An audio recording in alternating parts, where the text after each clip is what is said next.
good evening, and a very warm welcome. As the rush of your day begins to settle and the quiet stillness of the night takes over, take a moment to pause. Wherever you are right now, allow yourself to sink comfortably into your space. Adjust your pillows, pull up your favorite blanket, and let your shoulders drop. If there is a soft lamp nearby, perhaps dim the light or turn it off completely, letting the gentle, shadowy dark fill the room. If you have a fan humming quietly in the background or rain tapping softly against your window pane, let those steady, rhythmic sounds wrap around you like a warm embrace. There is nowhere else you need to be tonight, no tasks left to complete, and no messages waiting for your reply. Everything can wait until tomorrow. Tonight is simply about rest, ease, and a quiet journey through time. Tonight, we are going to leave behind the bright neon glow, the constant hum of traffic, and the buzzing notification screens of our modern world. Together, we will step back roughly 2,000 years, crossing thousands of miles and centuries of history to arrive in the heart of the ancient Mediterranean. We are traveling back to the 1st century AD, to the magnificent, sprawling city of Rome. When we think of ancient Rome, our minds often jump to images of epic cinema, dramatic gladiator battles in the Colosseum, grand speeches delivered by marble-draped senators, or marching legions of soldiers with gleaming brass armor and red cloaks. But tonight, we are not here for the grand spectacles or the loud battles. We are here to experience something far more intimate, far more human, the quiet, overlooked moments of everyday life.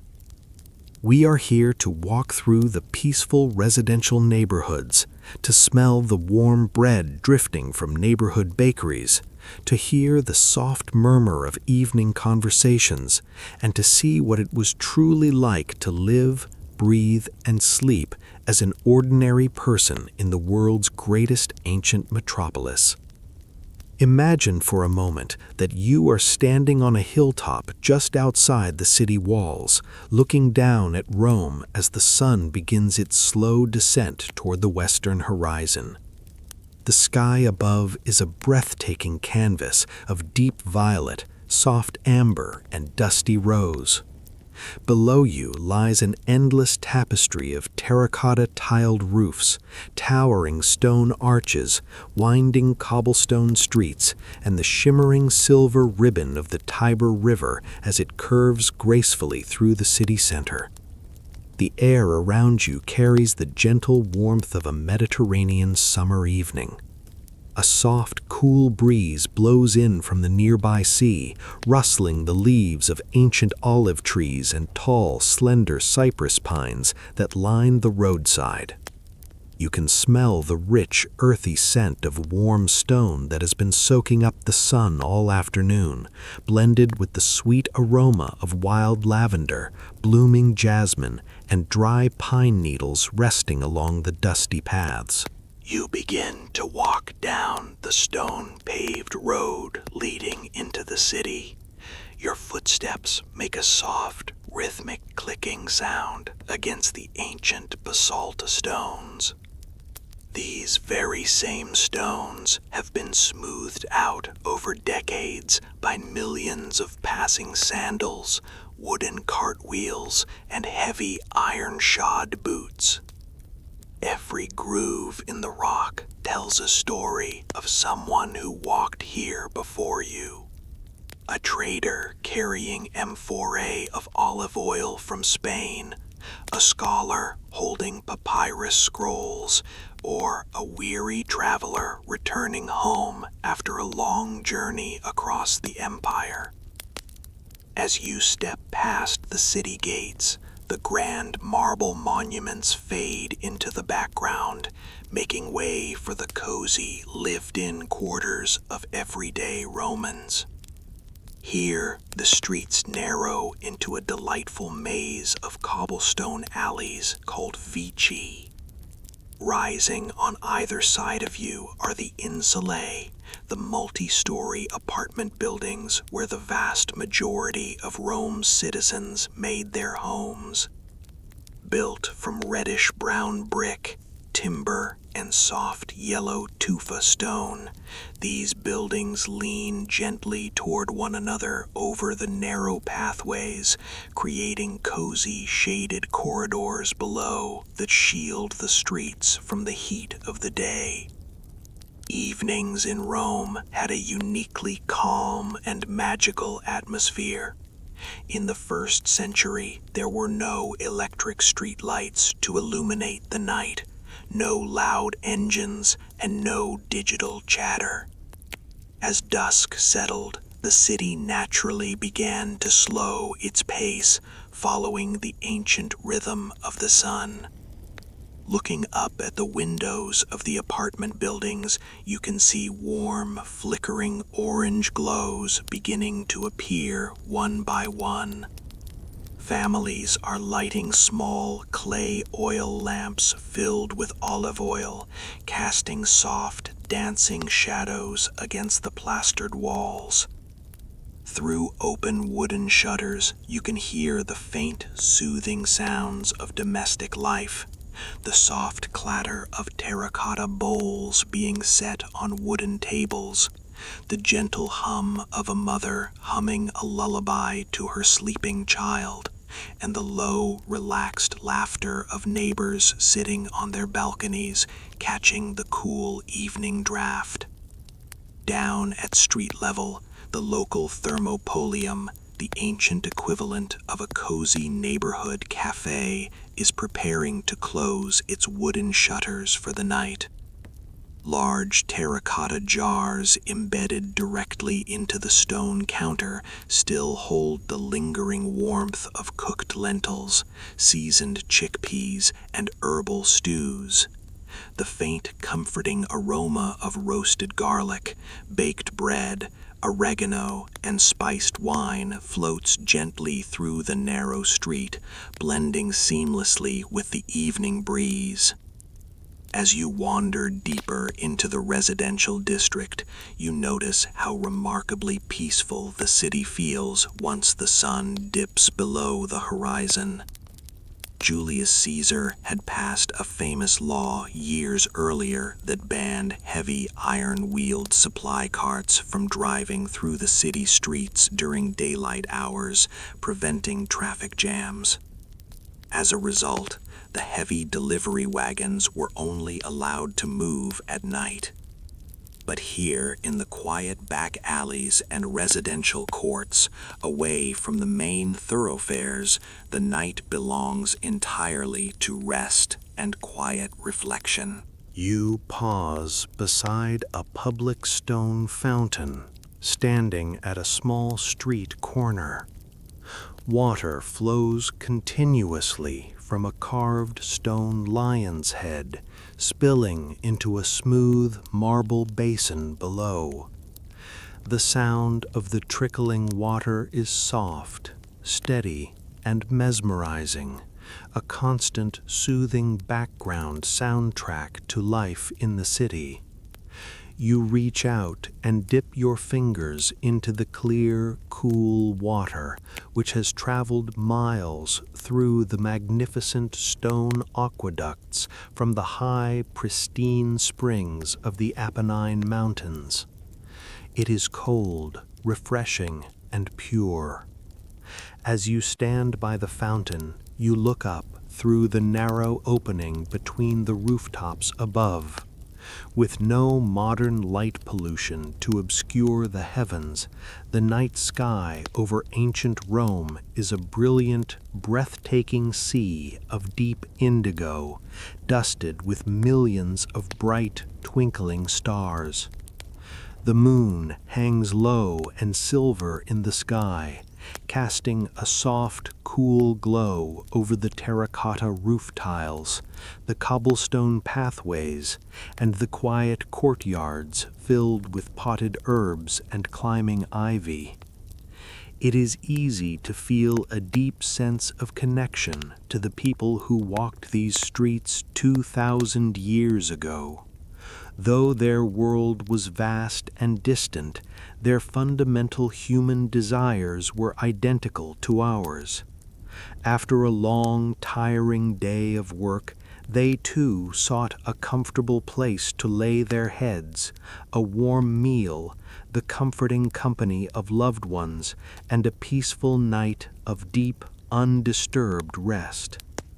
As the night deepens and the ambient sounds of the city fade into a quiet whisper, Rome settles into its sleep. The night air grows cooler, carrying the gentle scent of evening dew and dry earth. Allow yourself to sink a little deeper into your bed now. Let your breathing become slow, steady, and effortless, matching the calm, timeless rhythm of this ancient city resting beneath the stars. The streets are quiet, the lamps are burning low, and peace has settled over the world. You are safe, you are comfortable, and you are ready for a long, beautiful night of rest. The golden morning sun rises slowly over the 7 hills of Rome, casting a soft amber glow across the vast expanse of terracotta rooftops. As the darkness of night gently recedes, the ancient metropolis begins to awake from its sleep. But long before the grand marble temples of the Forum open their massive bronze doors, life is already stirring in the heartbeat of the city, its residential neighborhoods. To truly understand how ordinary Romans lived, one must look past the grand palaces of emperors and step inside the towering, bustling world of the insulae. An insula, a word that literally translates to island, was a multi-story apartment block that dominated the Roman skyline. Unlike the sprawling single-family villas owned by the wealthy elite, these tall brick and timber structures were built close together, forming entire blocks surrounded by narrow streets. In a city home to over 1 million people, space was at absolute premium. To accommodate the massive population, Roman builders had only one direction to go: up. Imagine standing on a quiet street corner in the early morning light, looking up at one of these magnificent structures. Rising 4, 5, or sometimes 6 stories high, the insula looks strikingly modern in its proportions. Its exterior walls are finished with warm reddish-brown brick and coarse cream-colored plaster. Long rows of arched wooden windows lined each floor, fitted with dark timber shutters that swing outward to catch the morning breeze. Long rows of ivy stretch up the lower walls, and small terracotta pots filled with green herbs, vibrant wildflowers, and trailing vines sit neatly on wooden windowsills. Living in an insula was a fascinating study in social hierarchy, but with an unexpected twist. In ancient Rome, the lower you lived in the building, the wealthier and more comfortable you were. The ground floor was reserved for commercial spaces and grand, spacious apartments called domus. Here, affluent merchants, successful lawyers, or government officials lived in relative luxury. Their ground floor suites boasted high ceilings, thick stone walls that kept out the summer heat, and direct access to fresh, running water supplied by the city's legendary aqueducts. On the street level itself, small shops called tabernae lined the exterior. As dawn breaks, shopkeepers slide back their heavy wooden barricades, revealing cozy storefronts ready to sell freshly baked loaves of bread, woven textiles, olive oil, and pottery. As you ascend the stone staircase into the upper levels of the insula, the nature of the apartments begins to change. The higher you climb, the smaller the rooms become, and the rent grows progressively cheaper. The second and third floors housed middle-class families, craftsmen, skilled carpenters, tailors, scribes, and retired soldiers. These middle-tier apartments were comfortable, often featuring multiple rooms with plastered walls painted in soft tones of ochre, terracotta red, and olive green. Small wooden tables, woven reed chairs, and simple bronze oil lamps filled these spaces, creating cozy, welcoming homes. Finally, at the very top of the building, 5 or 6 flights up a winding wooden staircase, were the attic rooms, known as the cynacula. These cozy, intimate spaces were home to students, young apprentices, day laborers, and newly arrived immigrants seeking their fortune in the capital. Life on the top floor had its distinct charms and unique challenges. Because water could not easily be pumped to the higher levels without modern plumbing, top-floor residents carried their water up in clay jars from the public street fountains below. While carrying a heavy jar of water up several flights of stairs was undoubtedly a workout, it also fostered a strong sense of community. Neighbors routinely met at the neighborhood fountain each morning, exchanging pleasantries, sharing local news, and catching up on the morning gossip while filling their vessels. Without electricity or built-in chimneys in every room, heating and cooking in an apartment required clever, practical solutions. Top-floor tenants relied on portable terracotta charcoal braziers, small bowl-like stoves that held glowing embers. On chilly autumn mornings or cool winter evenings, these braziers provided a gentle, radiant warmth. A pot of water placed over the glowing coals would soon simmer, filled with hearty oats, chickpeas, or dried herbs to make a soothing, warm morning porridge. The subtle, pleasant aroma of burning olive wood and oak charcoal drifted through the corridors, blending with the scent of roasted grain. Lighting inside the upper apartments was equally simple and atmospheric. Small, handcrafted clay lamps filled with olive oil sat in small niches carved into the walls. When lit, their tiny cotton wicks cast a soft, golden, flickering light that filled the room with a calm, relaxing glow. The gentle smell of warm olive oil created a soothing environment, far removed from the harsh, bright glare of modern light bulbs. By mid-morning, the narrow street outside the insula comes alive with the pleasant, rhythmic soundtrack of Roman daily life. Because the upper floors leaned slightly toward one another across the narrow alleyways, neighbors could open their wooden shutters and chat across the street without ever leaving their rooms. You might hear a shoemaker whistling a tune on the second floor, a mother calling down to a street vendor for a fresh bunch of figs, or the distant melodic calls of roaming merchants singing about their wares, freshly caught fish from the coast, sweet mountain honey, and crisp apples from nearby orchards. Despite the lack of modern amenities, Roman apartment dwellers excelled at creating comfortable, highly organized homes. Space was utilized with incredible efficiency. Wooden chests lined the walls, holding neatly folded woolen tunics, linen shawls, and cherished family heirlooms. Soft mattresses stuffed with straw or sweet-smelling wool rested on sturdy wooden frames, dressed with thick, colorful woven blankets. On hot afternoon days, tenants would draw woven reed blinds across their open windows, filtering the harsh sunlight into a cool, soft, dappled shade that made midday naps an irresistible pleasure. As the sun begins its gradual descent into the late afternoon, the intense heat of the day softens into a gentle golden warmth. The shadow of the tall insula stretches long and cool across the cobblestone street below. Top-floor residents swing open their high wooden shutters once more, welcoming the cool evening breeze that sweeps in from the Mediterranean Sea.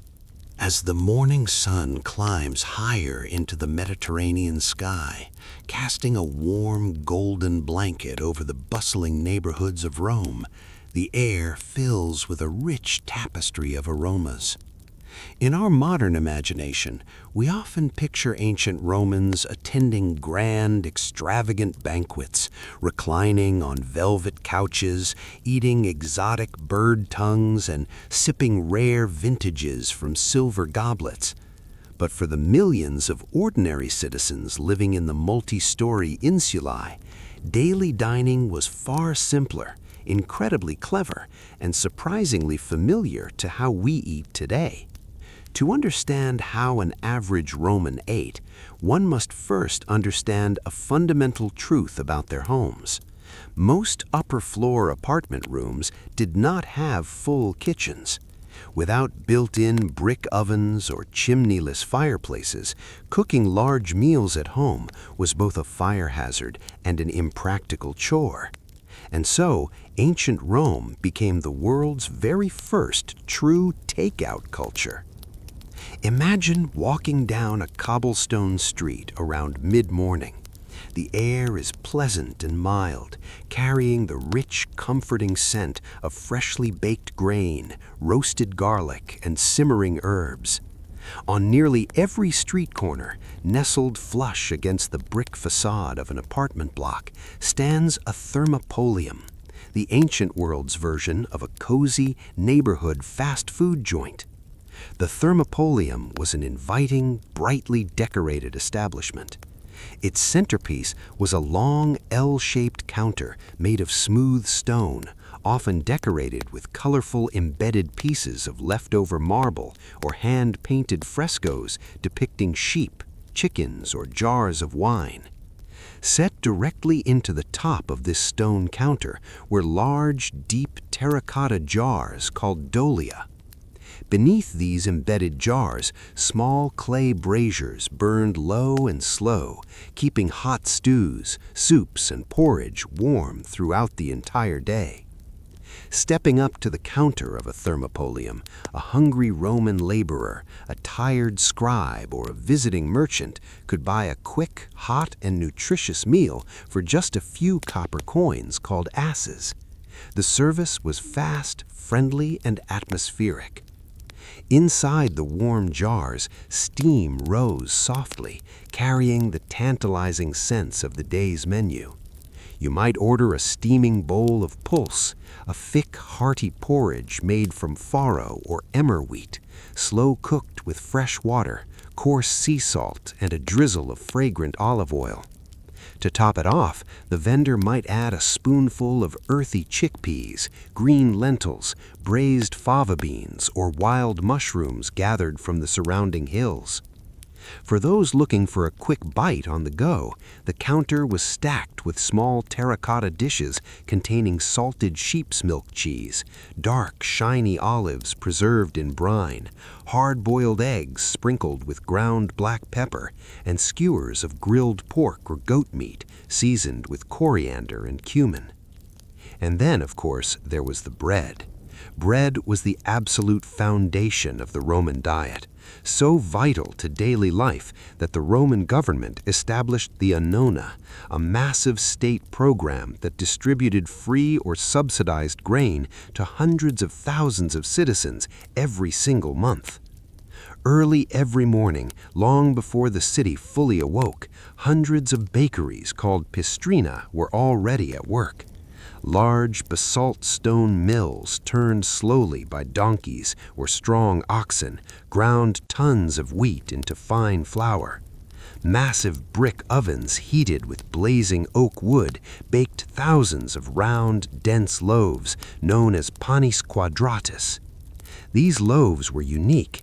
Before going into the oven, the baker used a piece of string to tie a groove around the middle of the dough wheel, dividing it neatly into 8 pre-cut slices. They also stamped the top with a wooden seal, marking the bakery's name to ensure quality and weight. When you held a warm loaf of panis quadratus in your hands, the crust was thick, dark, and wonderfully crispy, while the inside was dense, chewy, and packed with wholesome, nut-like flavor. Romans rarely ate bread plain. Instead, they dipped it into bowls of rich green olive oil, wiped up the last drops of warm lentil stew, or spread it with a savory garlic and herb cheese paste called mortum.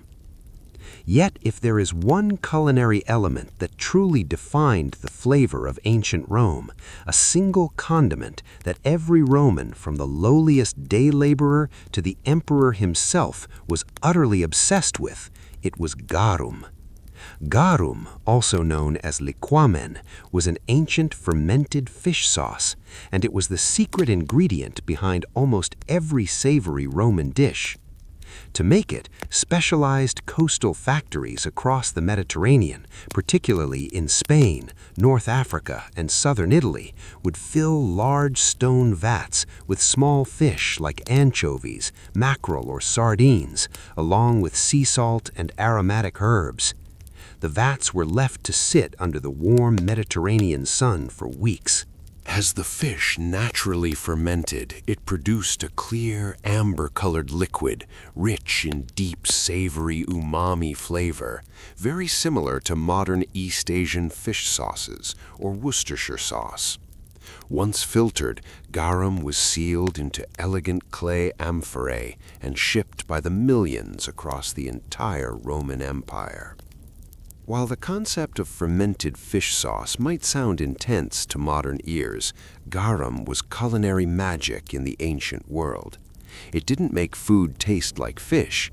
Instead, its heavy salt content and natural glutamate amplified the flavor of everything it touched. A single splash of garum added a rich, mouth-watering depth to simple vegetable stews, elevated roasted meats, balanced the sweetness of fresh figs, and gave a savory kick to simple bowls of grain. It was the ancient world's universal seasoning, bringing warmth, salt, and savoriness to every kitchen. Beverages, too, followed a charming and sensible daily routine. While wealthy Romans enjoyed vintage wines imported from Greece or the hills of Campania, ordinary citizens drank posca, a simple, deeply refreshing mixture of water, light wine vinegar, and sometimes a touch of sweet honey or herbs. Posca was the drink of Roman soldiers, farmers, and laborers.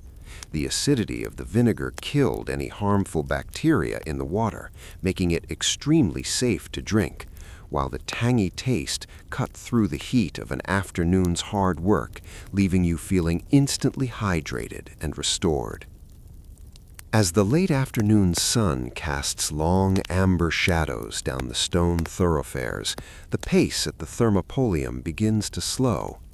Workers gather around the high wooden tables outside, resting their tired feet after a long day's labor. They sip cups of warm wine diluted with clear spring water, as drinking unmixed wine was considered boorish and uncivilized, and share simple plates of flatbread topped with herbs, salty cheese, and crushed walnuts. The ambient noise of the street softens into a gentle hum of friendly banter, laughter, and the soft clinking of clay cups against stone counters. Dining in ancient Rome was never just about fuel. It was a deeply social, communal experience. It brought people out of their quiet apartment rooms and into the vibrant and welcoming life of the neighborhood streets. It was an art of simple pleasures, crisp bread, rich olive oil, savory warm stews, and good company beneath the fading light of a Mediterranean sky. As twilight gently settles over the city, the fires beneath the stone counters are swept out, leaving behind soft, glowing red embers that radiate a cozy, lingering warmth into the cool evening air. The sweet, herbal scents of cooked grain and garlic fade into the fresh, crisp night breeze blowing off the Tiber River. Allow yourself to feel that same pleasant, full satisfaction tonight. Let the warmth of a good day settle over you. Sink comfortably into your blankets. Let your mind wander through the peaceful, sun-warmed streets of the past and rest deeply in the quiet comfort of the night. You are calm, satisfied, and entirely at peace. Leaving behind the warm stone-paved streets and steamy bathhouses of ancient Rome, we take a gentle step forward in time, moving through centuries of history until we arrive in the elegant, quiet evenings of the 18th century. We land softly in the world of Georgian Britain and colonial America, an era of flickering candlelight, polished mahogany tables, grand manor houses, and soft silk gowns. During the 1700s, the high society of London, Williamsburg, and Boston was captivated by an obsession that seems delightfully strange to our modern eyes. Today, we can easily walk into any neighborhood grocery store and pick up a sweet, ripe pineapple for just a few dollars without a second thought. But 300 years ago, in the cold climates of Europe and North America, a single pineapple was considered the ultimate symbol of unfathomable luxury, refined taste, and immense wealth. To understand why this tropical fruit held such a mythical status, one must imagine the incredible journey a pineapple had to make to reach an 18th century dining room. Native to the warm, tropical regions of South America and cultivated across the Caribbean, pineapples could not survive the long, freezing winters of Britain or the American colonies. Bringing a fresh pineapple across the Atlantic Ocean meant placing it aboard a wooden sailing ship for a perilous, weeks-long voyage across rough, unpredictable seas. Cargo holds were dark, damp, and humid, and the vast majority of tropical fruits rotted long before the ship ever made landfall in ports like London, Philadelphia, or Charleston. Because so few pineapples survived the ocean crossing intact, arriving in pristine condition with vibrant green leaves and a golden, fragrant rind, a single fruit could cost as much as $8,000 to $10,000 in today's currency. Owning a fresh pineapple was not merely buying a piece of food, it was the equivalent of owning a rare piece of fine art or a priceless jewel. Imagine stepping into the grand dining room of a colonial estate on a crisp autumn evening. Outside, a soft, cool mist settles over the rolling green hills and cobblestone courtyards. Inside, the room is warm and inviting, illuminated by the soft, golden glow of dozens of beeswax candles resting in polished brass sconces. In the center of the long mahogany banquet table sits the grand centerpiece of the evening. It is not a vase of rare household flowers, nor is it a complex silver sculpture. Resting atop a tall silver pedestal is a single, magnificent pineapple. Its outer skin is a breathtaking mosaic of geometric golden brown scales that catch the warm, flickering light of the candles. Emerging from its top is a dramatic, sharp crown of deep green leaves, standing tall and proud like a royal crest. As guests enter the room, a subtle tropical aroma drifts through the air, a sweet, exotic blend of ripe citrus, floral honey, and warm sunlight that stands out deliciously against the crisp, cold night air outside. The fascination with the pineapple was so intense that an entire culture of social displays grew around it. Because buying a pineapple outright was a fortune that only the highest nobility could afford, a clever new business emerged in major cities: pineapple rental shops. If a wealthy host wanted to impress their dinner guests, they did not need to buy the fruit. Instead, they could go to a specialized merchant and rent a pristine pineapple for the night. The host would carry the rented fruit to their party, proudly holding it under their arm or placing it prominently at the center of their table as the evening's ultimate conversation piece. The pineapple was rarely eaten at these gatherings. To slice and consume a rented pineapple would mean destroying an irreplaceable luxury asset. Instead, the fruit was showcased, admired, and praised for its exotic beauty throughout the evening. At the end of the night, the host would carefully return the untouched pineapple to the merchant, who would then rent it out to another ambitious host the following evening, until, after many days of social appearances, the fruit finally began to over-ripen and was at last sold to a truly wealthy aristocrat to be eaten. The obsession with the pineapple extended far beyond the fruit itself, quickly becoming the universal symbol of hospitality, warmth, and generous welcome throughout the Atlantic world. Architects and craftsmen began incorporating the shape of the pineapple into every imaginable detail of home design. Stone carvers sculpted grand stone pineapples to sit atop the brick gateway pillars of historic southern plantations and aristocratic London estates, signaling to weary travelers that a warm bed, good food, and generous hospitality awaited them inside. Woodworkers carved delicate pineapple motifs into the solid mahogany bedposts, grandfather clocks, and dining chair backs of colonial homes. Silversmiths crafted elaborate silver teapots, sugar bowls, and punch bowls, crowned with small, detailed pineapple knobs. Even fine porcelain tea sets were hand-painted with delicate green and gold pineapple patterns, ensuring that even a simple afternoon tea felt like a grand, welcoming ceremony. For the most determined and wealthy botanists of the 18th century, simply renting or importing a pineapple was not enough. They wanted to achieve the impossible and grow one themselves in the cold, damp climate of northern Europe. This ambition led to the creation of one of the most complex architectural marvels of the Georgian era, a pinery. A pinery was an ultra-luxurious, specialized glass greenhouse designed specifically to simulate the tropical climate of the Caribbean in the middle of an English winter. Building a pinery required an extraordinary amount of fortune and labor. Deep pits were dug beneath the glass roofs and filled with tons of fermenting oak leaves and tanner's bark, which generated a steady, natural warmth as they slowly decomposed.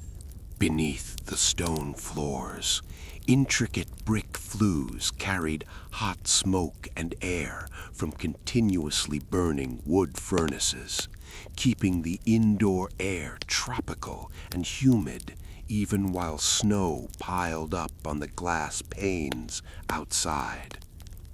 Dedicated head gardeners had to sleep in small rooms attached to the greenhouse, waking up every few hours through the night to check the thermometers, adjust the furnace dampers, and ensure the temperature never dropped even a single degree.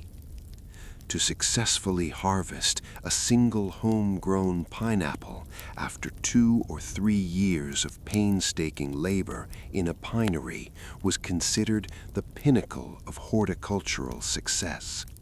When a lord or lady finally harvested one of these prize fruits, they would host a grand celebration, inviting their closest friends to watch the ceremonial slicing of the golden fruit, a moment of pure luxury and triumph over nature itself.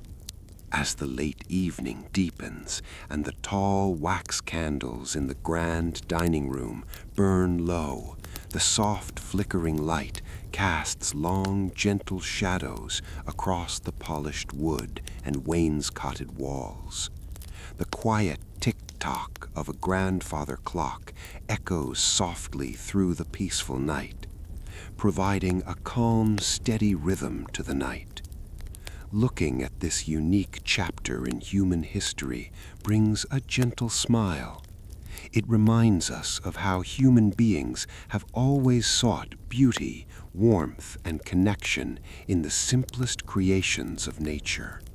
Whether through an exotic fruit carried across the ocean or a hand-carved symbol above a front door, the true essence of pineapple culture was always about welcome, offering a warm space, a comfortable seat, and a generous heart to those who enter from the cold. The night outside the tall sash windows is quiet and clear. A crisp, cool breeze rustles the autumn leaves in the garden, while inside the lingering warmth of the fireplace keeps the room cozy, quiet, and completely peaceful. Allow yourself to feel that same spirit of warm, gentle hospitality wrapping around you tonight. Sink comfortably into the soft embrace of your bed. Let your thoughts rest in the quiet elegance of the past and drift effortlessly into a deep, uninterrupted, and peaceful sleep under the silent watch of the night. You are safe, comfortable, and completely at peace. Leaving behind the golden hothouse warmth of 18th century pineries, we wander out into the crisp, cool air of the English countryside. The sun is setting slowly over the rolling hills of 18th century Britain, casting long, velvety shadows across expansive green lawns, ancient oak groves, and winding gravel pathways. During the Georgian era, the wealthy landowners of England developed a deep passion for landscape design. They moved away from the rigid geometric hedges and straight stone pathways of the past, embracing instead a new philosophy known as Romanticism. They wanted their vast country estates to feel wild, natural, dramatic, and a little mysterious. A perfect garden was no longer just a collection of pretty flowers. It was meant to evoke deep emotion, quiet contemplation, and a gentle sense of poetic melancholy. To achieve this emotional landscape, wealthy aristocrats spent fortunes building artificial waterfalls, crumbling stone ruins, and mysterious underground caverns called grottos. But as they looked out over their perfectly picturesque valleys, many estate owners felt something crucial was still missing. The scene was beautiful, yes, but it lacked a human soul to give it meaning. And so one of the most eccentric and delightfully peculiar trends of the 18th century was born, the hiring of ornamental hermits. Imagine taking a quiet, late afternoon stroll through a sprawling English country estate. As you leave the formal lawns behind and follow a narrow, moss-covered stone path into a dense, shadowy wood, the air grows pleasantly cool and earthy. The scent of damp pine needles, rich forest soil, sweet fern, and wild wood sorrel fills your senses. The only sounds are the soft rustle of oak leaves in the evening breeze and the gentle, steady trickling of a nearby woodland stream. Ahead, nestled into the side of a rocky hill, you discover a small rustic hermitage. It is a cozy, fairy tale-like cottage built entirely from natural materials, rough tree trunks, birch bark, woven willow branches, and a thick, sweet-smelling thatched roof made of dried reeds. Step inside, and you find a sanctuary designed for absolute quiet and reflection. The floor is lined with soft, dry moss and coconut matting. A small wooden table stands in the corner, holding an hourglass filled with fine, pale sand, a heavy leather-bound book of classical philosophy, and a small clay oil lamp casting a soft golden flicker against the rustic walls. Sitting on a simple wooden bench, wrapped in a long, heavy robe of coarse brown wool, is the estate's resident hermit. An ornamental hermit was a real person, hired by the landowner through newspaper advertisements to live on the estate grounds as a full-time living work of art. The job description was as extraordinary as it was specific. Estate owners drew up detailed legal contracts outlining the hermit's daily duties and lifestyle expectations. Typically, a hermit agreed to live in their secluded woodland grotto for a period of 7 years. During this time, they were provided with a comfortable shelter, a steady supply of fresh water, warm food brought daily from the manor house kitchen, a comfortable bed, and a very handsome annual salary, often enough money to set them up comfortably for the rest of their life once their contract was complete. In return, the hermit agreed to adopt a life of peaceful, picturesque solitude. They were required to wear traditional hermit robes, usually made of dark wool or coarse linen, and let their hair and beard grow long and natural. They were instructed never to cut their fingernails, to keep their feet bare or wear simple leather sandals, and to refrain from speaking to anyone unless spoken to by the master of the house. For the hermit, the daily routine was defined by an enviable, absolute stillness. Away from the noisy, crowded streets of 18th century cities, their days were spent in pure, undisturbed leisure. A hermit might spend a quiet morning sitting by the entrance of their cottage, watching the morning mist rise off a woodland pond, listening to the gentle songs of robins and thrushes in the canopy above. They read books of poetry, pondered the timeless mysteries of nature, or simply watched the sand drift slowly through their hourglass. There were no clocks to punch, no heavy physical labor to perform, and no frantic deadlines to meet. Their sole purpose in life was simply to exist peacefully in harmony with the natural world. For the wealthy estate owner, having a hermit tucked away in the woods was the ultimate luxury and social statement. When hosting weekend parties at the manor house, the host would take guests on a long, leisurely walk through the grounds as evening approached. After guiding them past the artificial lakes and classical stone temples, the host would subtly lead the party down the hidden woodland path, as if discovering the hermitage by pure chance. The guests would pause at the threshold of the grotto, gazing in quiet awe at the scene of rustic devotion before them. The hermit would look up from his book, offer a gentle, silent nod of greeting, or perhaps share a wise, poetic thought about the beauty of the evening or the passage of time. Visitors found these encounters deeply moving. In an era when the world was beginning to move faster due to early industrialization, coming face to face with a person who had completely stepped away from worldly ambitions offered a profound sense of perspective.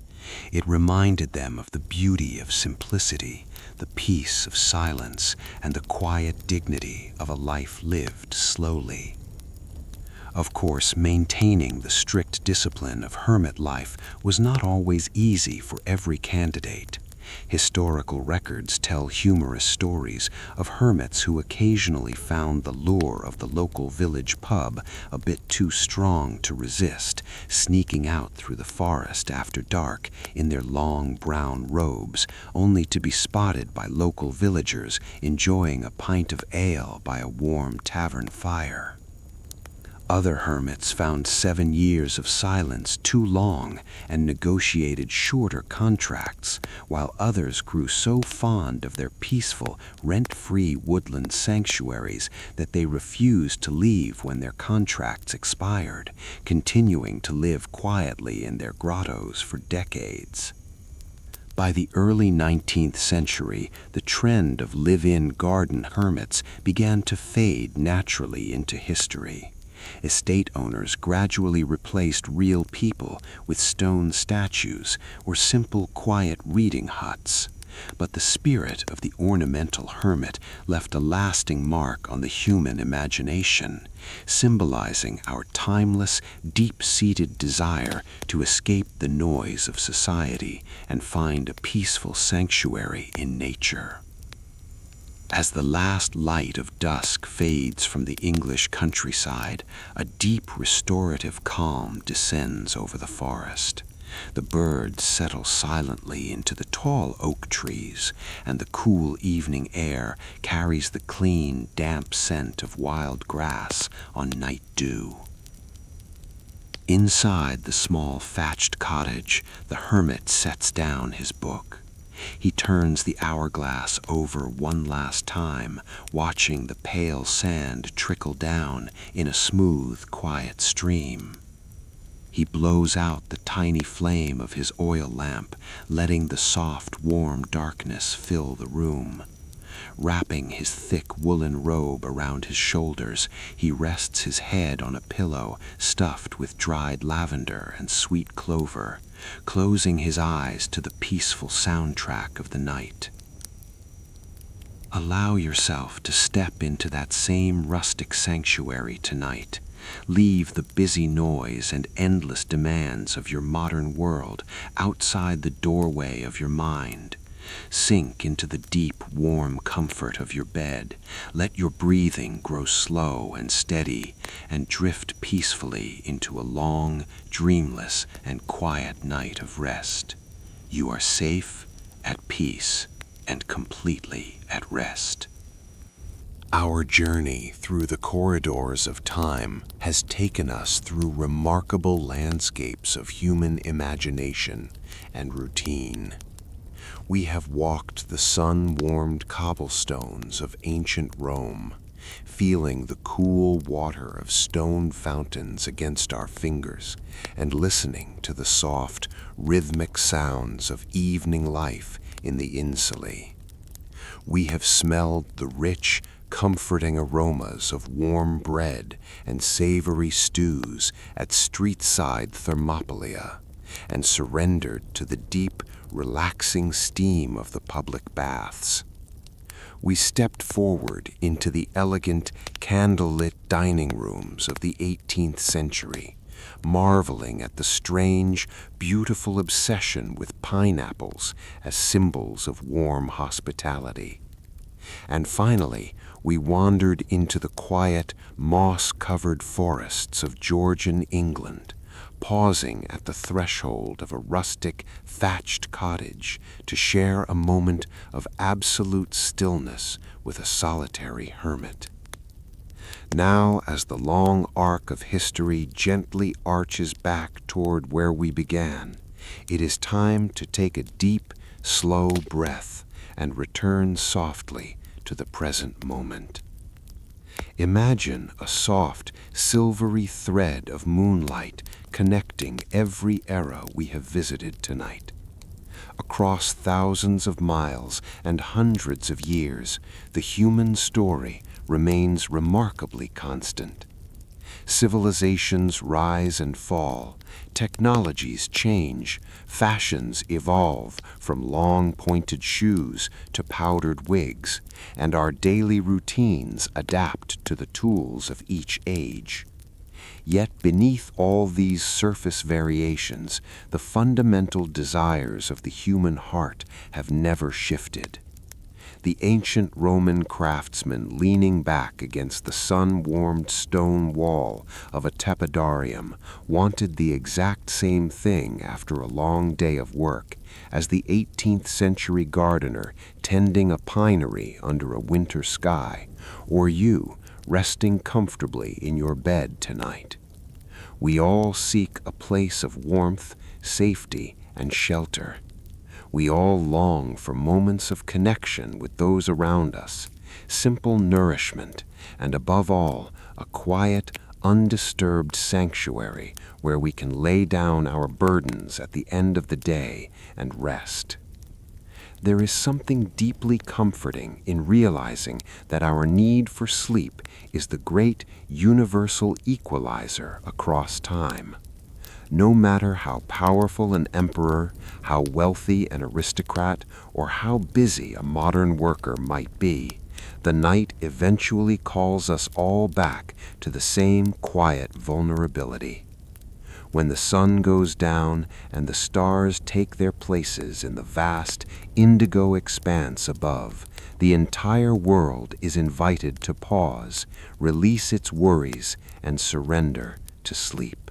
Take a moment now to feel your physical connection to the present.